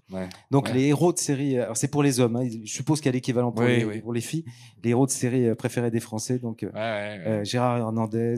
C'est impressionnant. 3e Frédéric Bourali, 4e Laurent Ournac. Et on a la photo suivante d'ailleurs où vous êtes aussi tous les deux avec Laurent Ournac. Ouais, j'ai étonné, ça. Là, c'est toi qui es invité finalement. Tu vas dans Camping Paradis. Ouais, j'avais un rôle très sympa à faire, donc j'y suis allé, bien sûr, avec grand plaisir. Oui, bien sûr. Est-ce que tu as mesuré pour Scène de ménage vraiment la notoriété, une notoriété immédiate pour Scène de ménage? Ouais, c'était impressionnant. Ouais. Les gens me connaissaient un petit peu avant, j'avais fait des trucs, mais là, c'était en 8 jours. Hein. En 8 jours dans la rue, c'est impressionnant. C'est un truc assez phénoménal. Parce que personne, évidemment, n'allait imaginer que ça allait durer 15 ans. Je me souviens même Taverneau, c'était génial. Taverneau qui était Nicolas Taverneau, c'est le grand patron de la 6 RTL, qui est on peut dire que c'est un cerveau. Hein, je peux vous dire, ce mec-là, c'est un cerveau. Hein. On l'aime pas, je m'en fous, mais c'est un cerveau. Et je me souviens, au bout de 2 ans, ça avait marché formidablement. On était à 2 millions, 2,5 millions. Il était venu. Puis il nous avait fait tout un cours. Il avait amené des diagrammes, des trucs. Il avait, vous voyez, là, on est à 2,5 millions. C'est extraordinaire pour nous. C'est inespéré. On ne pourra jamais aller plus haut. Il nous explique pourquoi. Parce qu'en face, il y avait, et c'était vrai. Moi, je pensais que ça marcherait pas, moi, Scène de ménage. Moi et Gérard, on pensait que ça marcherait pas parce qu'en face de nous, non pas que j'aimais pas ce qu'on faisait, parce qu'en face de nous, il y avait, on était à 20h. Personne n'avait osé faire des comédies à 20h. Ça n'existait pas. Parce que même Caméra Café, c'était 20h20. Un gars, une fille, c'était juste avant, 5 minutes avant le jour. Ça change tout, hein, pour la télé. Et nous, c'était à 20h. Donc, en face de nous, il y avait le journal TF1, France 2, il y avait Canal+, qui à l'époque cartonnait. Enfin, c'était un carnage, quoi. Donc, je me suis dit, jamais ça marche. Eh ben, si, ça a marché quand même. Et Taverneau nous explique, il nous sort les diagrammes, les trucs, les machins. Mais sincèrement, il dit voilà, c'est formidable qu'on arrive ça. Jamais on ira plus haut. Un mois après, on était à 4 millions. Après, on faisait des pointes à 7 millions. Et il est venu nous voir, il dit, écoutez, tout ce que je dis, c'est de la connerie. Non, n'écoutez pas ce que je dis, ça n'a aucune valeur. Mais c'est inouï. Et surtout, ça fait 15 ans. Ouais. Et c'est pas fini. Tous les ans, je dis à ma femme, écoute, ça va. Vous savez, dans notre métier, on sait, hein, ça monte, ça descend, oulala, on est au courant comment ça se passe. Mais là, c'est fou, quoi. C'est extraordinaire. Ouais, c'est merveilleux. C'est un cadeau de la vie, ça. On a encore deux photos de scènes de ménage de José. Et ça, tu racontes que parce que vous avez des réunions, des symposiums. Oui, parce que non seulement on choisit les textes, j'assure que c'est vrai, et d'ailleurs on va le faire ça bientôt en septembre, mais en fait, tous les ans, une fois ou deux par an, une fois par an, on fait des symposiums. Alors on appelle ça symposium, ça nous fait marrer, ça fait un peu truc, mais sauf que c'est ça. Là, on réunit dans un endroit qui est prévu pour ça, comme font souvent les entreprises, un château, je sais pas quoi, enfin bref, un truc grand, voilà. Il y a tous les auteurs viennent, là tous les comédiens viennent, tout le monde vient. Sauf les techniciens. Tous les gens qui décident viennent. On se met autour d'une table et c'est comme ça qu'on s'est dit, pour notre couple, mais comme pour les autres couples, hein, c'est comme ça qu'on s'est dit un jour, tiens, et si José se présentait à la mairie? Ça nous a fait marrer. Tout de suite, les auteurs se sont dit, ah mais ouais, quelle idée, puis on va faire la campagne. Donc ils ont écrit pendant l'année, et puis après, bien sûr, c'est vrai, on a fait une autre réunion, on a vu que ça marchait très bien. D'ailleurs, je peux vous raconter des trucs là-dessus qui sont insensés, tellement ça a marché. Et puis après, on s'est dit, est-ce qu'il est élu, est-ce qu'il n'est pas élu? Entre nous, on l'a décidé. Donc il fallait voter finalement. Ouais, parce qu'on s'est dit, quel est l'intérêt qu'il soit élu, quel est l'intérêt qu'il soit pas élu? Il y avait des intérêts pour les deux. Hein. On a fait le bilan, on a dit, bon, en fait, il sera, je suis élu une voix près, je crois, c'est Tata Odette qui me. Enfin bref. Et voilà. Et après, bon, il y a José encore. Enfin, et peut-être un jour, si on regarde la suivante, peut-être un jour, sait-on jamais. Hein. Vous savez qu'il y a des milliers de gens qui ont voté José. Hein. Mais j'assure, c'est vrai parce que. Petite anecdote, en même temps je suis là pour ça. Petite anecdote, j'assure, donc on décide ça ensemble. Hein. Donc c'est des mois avant l'élection présidentielle de Hollande, je crois, c'était celle-là.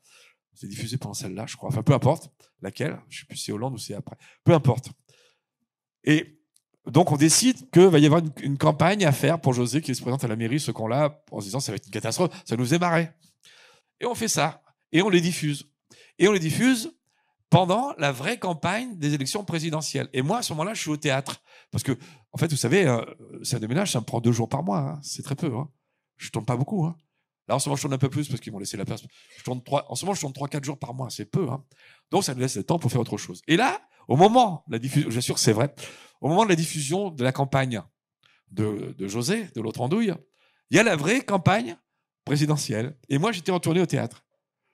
Et donc, j'assure, c'est vrai, je voyais les 11 photos des vrais candidats qui étaient tagués, il y avait des trucs, des moustaches. Et il y avait la 12e photo, c'était ma gueule.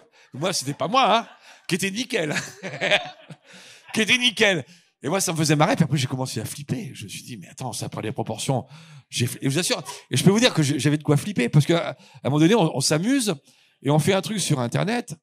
On fait un truc, mais complètement crétin. Je sais même plus quelle bêtise on fait. Et on envoie ça. En un week-end, 2 500 000 vues de gens disant on est prêt à voter pour vous. J'avais plus de voix que je sais plus qui. Et là, j'ai flippé.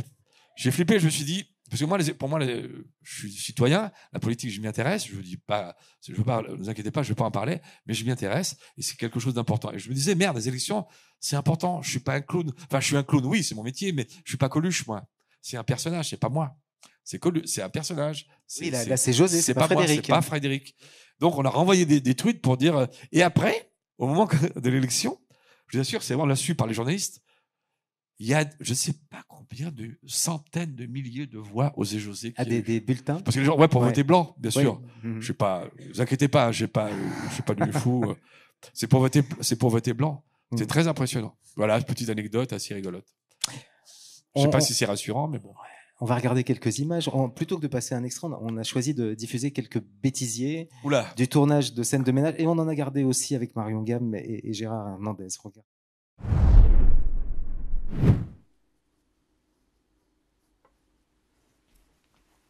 Qu'est-ce que tu fais? J'ai crié la veuve plus. Putain. Bonsoir, je m'en fais.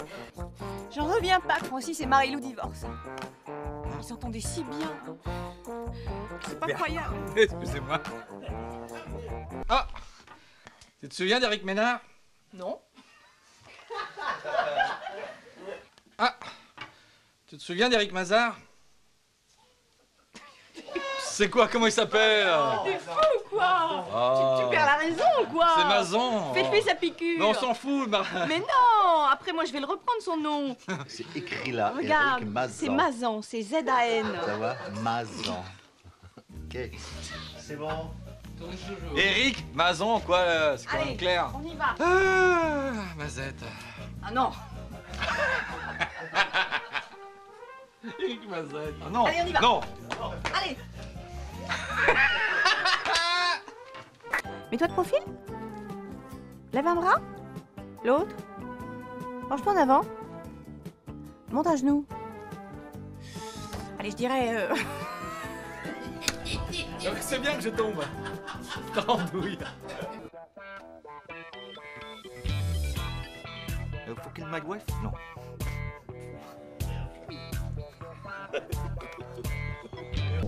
Décidément, ma pauvre Huguette, t'es toujours aussi douée, encore que si on prend de la ténère.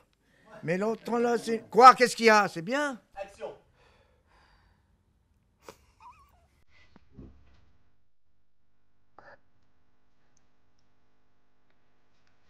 Et tu suçotes.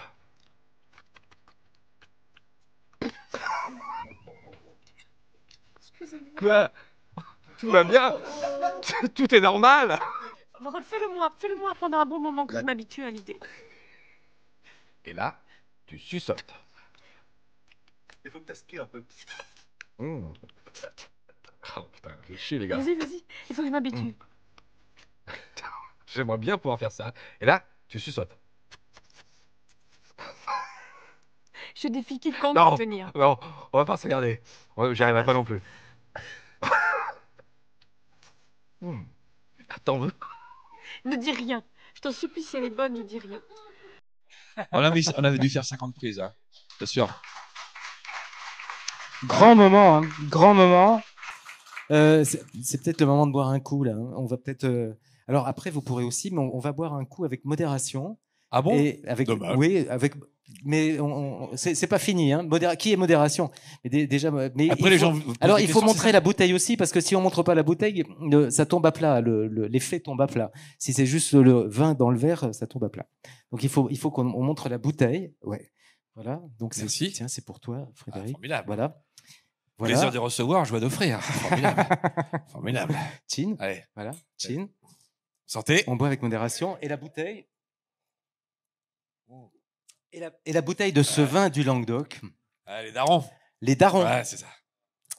C'est vrai. Hein? Oui, nous avons acheté quelques centaines de milliers d'hectares. Avec donc le c'est pas succès vrai. de la pièce. Ouais, c'est une pièce. Ouais, c'est un vin qui s'appelle les darons. C'est un hasard. Voilà. Mm-hmm. Mais du coup. Il n'y a pas de bouteille qui s'appelle la César, par contre. Pas encore. Donc les darons, du coup, on va regarder la 4e question posée par un daron. Ouais, par Manu. Et comment il est, Fred Bourali, quand il dit que papa est au travail? Il est habillé comment? Tu peux en parler, s'il te plaît?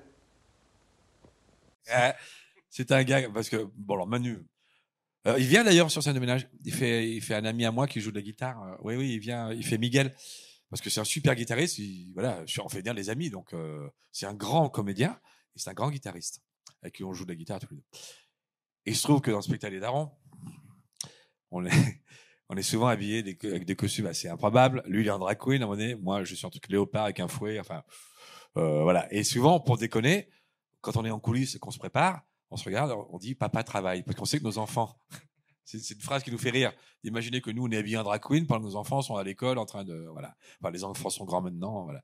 Petite blague entre nous, avec Manu. Voilà. Ça me rappelle Frédéric Noiret qui racontait que son père, ça l'a frappé quand elle était gamine. En revanche, son père Philippe, quand il sortait le soir et il lui demandait où vas-tu, papa, il disait je vais jouer. Ouais, c'est ça. Ouais.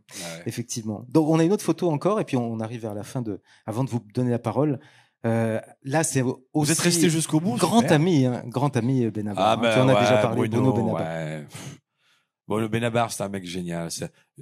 Humainement, c'est un homme merveilleux. Très profondément merveilleux. Et il est auteur, non? C'est lui qui avait écrit H. Il est venu, je l'ai rencontré. Là, c'est un spectacle autour de Balzac qu'on a fait. C'était un fou de Balzac, un grand érudit, un grand fan de Balzac. C'est pas par hasard si ces chansons sont écrites si merveilleusement, qu'elles parlent tellement quand il crée La Campagne, enfin toutes les chansons, enfin celles que vous connaissez, qui racontent toujours des histoires on a l'impression qu'elles nous appartiennent, ces histoires. C'est un grand auteur. Voilà. Et c'est un homme merveilleux. Ouais, je suis un ami très très proche. Ouais. Vous faites de la musique ensemble? On fait de la musique ensemble. On a un autre spectacle. On va peut-être reprendre le spectacle de Balzac à Paris. On va essayer. J'ai tourné avec lui d'ailleurs dans son film. D'ailleurs, le Beaux-Parents. Oui, on est très très proches. Ouais. Voilà. Et donc on c'est un grand monsieur. On aurait terminé très avec drôle. un peu de guitare. Très drôle. Oui. Et puis, effectivement, foot cinéma. D'ailleurs, ces chansons, enfin, ce sont des courts-métrages. Ouais, mais exactement. Ouais. C'est exactement ça. Exactement ça. D'ailleurs, c'est merveilleux quand on va voir ces concerts. Je vous conseille d'y aller parce que vous repartez de ces concerts, vous avez la banane. Je peux vous dire, ça met une patate. C'est beau parce que je suis allé voir il y a pas longtemps dans un truc où il y avait, je sais pas, 5000 personnes. Et les gens connaissent tous les paroles par cœur parce que on sent que les gens, ça leur parle quand ils racontent une chanson, ça parle, quoi. C'est vrai que ça parle. Ben, maintenant, c'est à vous de parler, tiens. Alors, des questions? Alors, on a un micro. Ça j'ai été tellement bavard, j'ai sur l'enregistrement. Avant de passer un petit peu plus tard. Il y a un micro qui se balade, c'est ça? Oui, on a un micro. Alors, y a-t-il une main qui va se Je répondrai lever volontiers pour attraper le micro?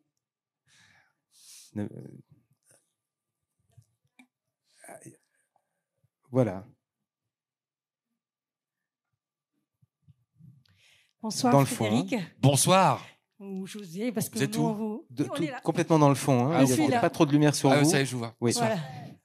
Voilà. Bah déjà, je voulais vous remercier parce que vous égayez notre fin de soirée ou début de soirée ou fin de repas. En tout cas, ça, c'est sûr. Tous les soirs. Et en fait, on se rend compte que vous vous amusez beaucoup pour tourner. Et scène de ménage, entre autres.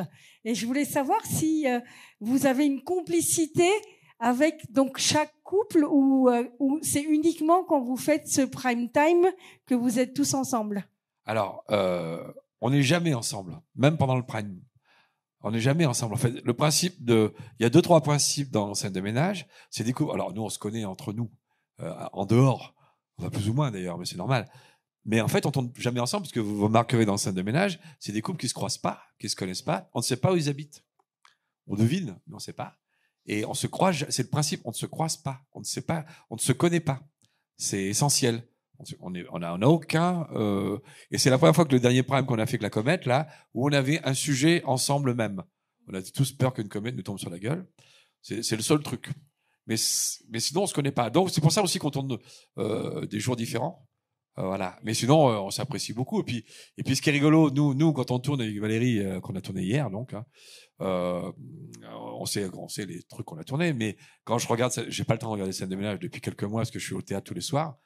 Et quand je les vois, c'est sympa pour moi de découvrir ce que font les autres parce que je sais pas. Je sais pas ce qui tourne. J'en sais rien. Puis nous, quand on tourne, c'est diffusé au bout de 3 semaines ou au bout de 3 mois, on sait même pas. Donc, c'est pas très grave parce qu'il n'y a pas de continuité. Donc, c'est formidable. Mais je découvre ce que font mes camarades et je trouve formidable, moi, les autres. Je trouve vraiment formidable.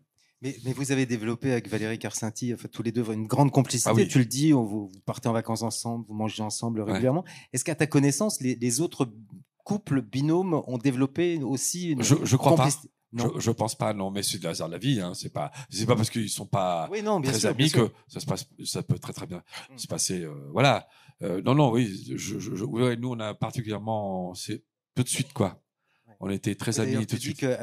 Au casting la première fois, ouais. Vous êtes partis manger bah, ensemble. c'était là torché, hein. Ouais, c'est ça. Le casting se passe très très bien donc je vous disais quand je croise Valérie qui arrive. On s'entend super bien, on improvise, ça dure 1 heure, c'était pas prévu, on s'éclate quoi. Et puis on s'en va, puis on sait pas si on va être pris. Et on sort du casting, je me souviens, c'était à Boulogne.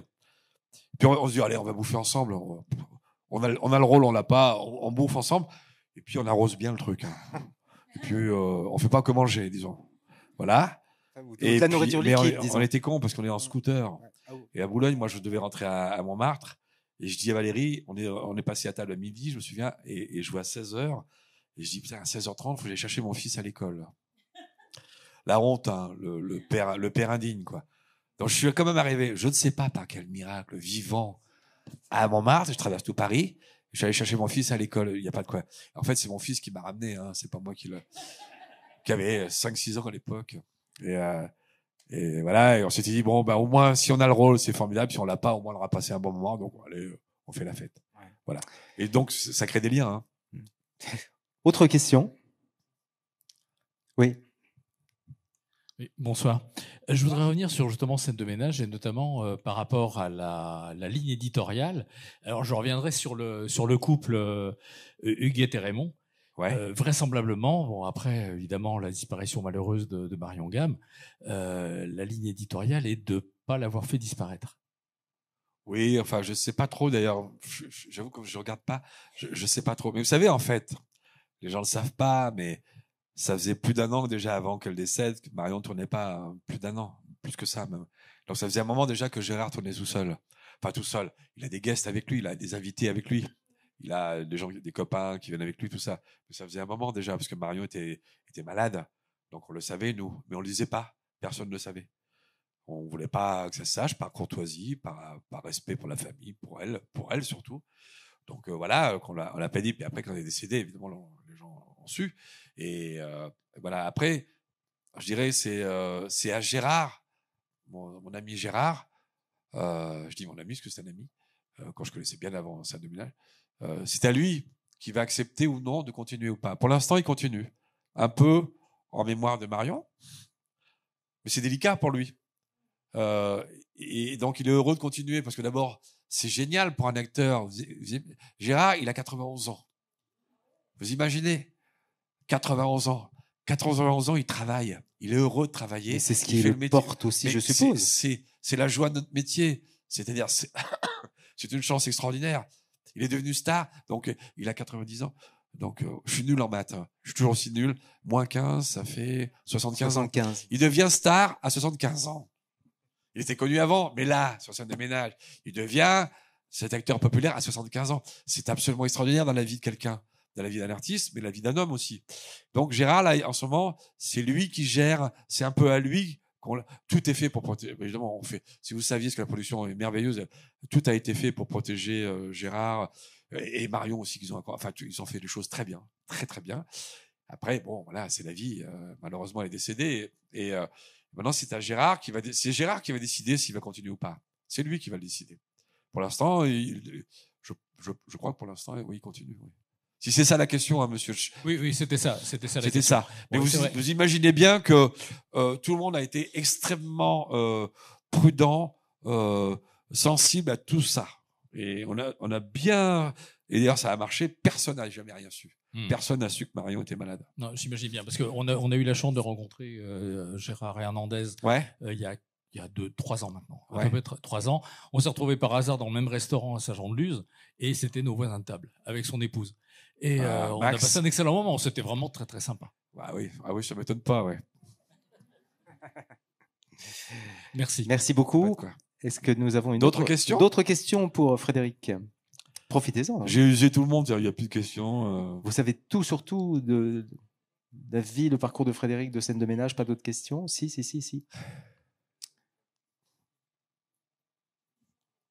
Ah, je vois le micro qui se balade, ça va arriver. Ah, vous auriez pu me le dire à moi-même, hein, là, c'était pas loin. Oui, j'aurais pu monter sur scène, oui. Ouais. Du coup, en fait, je voulais vous dire tout à l'heure, au début, vous avez parlé de vos rôles au cinéma, vous nous avez dit que vous avez surtout fait des seconds rôles, que ça vous arrangeait parce que vous n'aviez pas toute la pression du premier rôle. On vous a déjà proposé des premiers rôles, et si oui, quel rôle? Alors, il se trouve qu'on m'a proposé 2 que j'ai refusés. Voilà, j'ai eu raison. Parce que, en fait, souvent on me pose la question, vous préférez le théâtre, le cinéma, tout ça. C'est pas... faire du cinéma, c'est super, hein. Faire du théâtre, c'est super aussi. Ce qui est important, c'est pas le tuyau, c'est ce qu'il y a dedans. On peut vous proposer du cinéma, faire du cinéma, mais ça peut être de la merde, hein. On peut vous proposer aussi du théâtre, que ce soit de la merde, hein, bien sûr. C'est ce qu'il y a à faire, c'est le enfin, de notre choix à nous, personnel. Ça se trouve, un autre acteur trouvera ça très bien, voilà, c'est pas le problème. Mais voilà. Et puis moi, j'ai pas de plan de carrière. Hein, j'avoue, j'ai jamais dit je vais faire ça pour telle raison. Je me suis laissé porter par. Écoutez, depuis le début, de toute façon, depuis que j'ai commencé à travailler, je devais avoir. Mon premier salaire était à Lyon, au Théâtre des Célestins à Lyon. Je crois que depuis mon premier salaire, donc ça remonte à voilà, je me suis dit, si moi, je peux payer mon loyer, bouffer, grâce au métier que je fais, je suis le roi du pétrole. Ça veut pas... Et je gagner, je peux pas bouffer, quoi. Alors maintenant, j'ai un peu plus, je peux faire bouffer d'autres personnes. Mais peu importe, d'ailleurs, je fais plein de projets, vous savez, des fois, c'est pas ça dont je parlais. Donc, depuis le début, je n'ai toujours fait que ce métier-là. J'ai eu cette chance inouïe d'être payé pour faire le métier dont je rêve. Mais qu'est-ce que je peux demander de plus? Et en plus, il y a des gens là qui me disent merci. Qu'est-ce que vous voulez que je... C'est génial, c'est extraordinaire. Non, Enfin, pas je sais tout pas de suite, comment pas vous tout de voulez, suite. moi, Non, en je- tout cas, non, je crois que là, on C'est est au terme de cette C'est soirée, vrai mais qui Quelle peut heure se il est poursuivre de manière Ah oui, c'est informelle. 5 heures du mat. Oui, oui, c'est ça. Donc, est le samedi, service merde. de petit déjeuner va commencer dans quelques instants. Donc, c'est la fin. En revanche, c'est la fin de cette nouvelle soirée Stars and Stories au Casino 2000 à Mandorf-les-Bains. Grand merci. Merci à vous. Frédéric Bourali. Merci. Merci. Merci à toutes celles et ceux qui ont préparé la soirée. Lauriane, Anne, Marine, Ronnie, Franco, Rudy. Toute l'équipe du Purple Lounge, ce magnifique Purple Lounge dans lequel nous sommes.